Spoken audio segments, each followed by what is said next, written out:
জার্মানিতে আগাম জাতীয় নির্বাচনের দিন যতই ঘনিয়ে আসছে ততই দেশটির উগ্র ডানপন্থী ও অভিবাসন বিদ্বেষী রাজনৈতিক দল অল্টারনেটিভ ফর ডয়েচল্যান্ড এএফডির প্রতি সাধারণ নাগরিকদের ক্ষোভ বেড়েই চলেছে। শনিবার দলটির সাম্প্রতিক নানা কর্মকাণ্ডের প্রতিবাদে মিউনিখে বিক্ষোভ সমাবেশের ডাক দেন সর্বস্তরের মানুষ।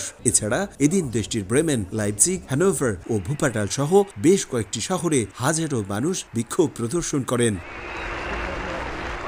জার্মানির অভিবাসন নীতি কঠোর করতে দেশটির পার্লামেন্টে একটি প্রস্তাব উত্থাপন করেছে ক্রিশ্চিয়ান ডেমোক্রেটিক ইউনিয়ন সিডিইউ। প্রস্তাবটি পার্লামেন্টে পাশ করাতে সহায়তা করেছে জার্মানির কঠোর রক্ষণশীল দল এএফডি। এতে দলটির অভিবাসন বিরোধী হিসেবে পরিচিতি লাভ করেছে। সমাবেশ থেকে এএফডির সঙ্গে জোট না বাঁধতে ক্রিশ্চিয়ান ডেমোক্রেটিক ইউনিয়ন সিডিইউ থেকে মনোনীত চ্যান্সেলর পদপ্রার্থী ম্যার্জকে নিয়ে স্লোগান দেন বিক্ষোভকারীরা। গণতন্ত্র গুরুত্বপূর্ণ, ঠিক তেমনি বৈচিত্র্য এবং শান্তিও গুরুত্বপূর্ণ।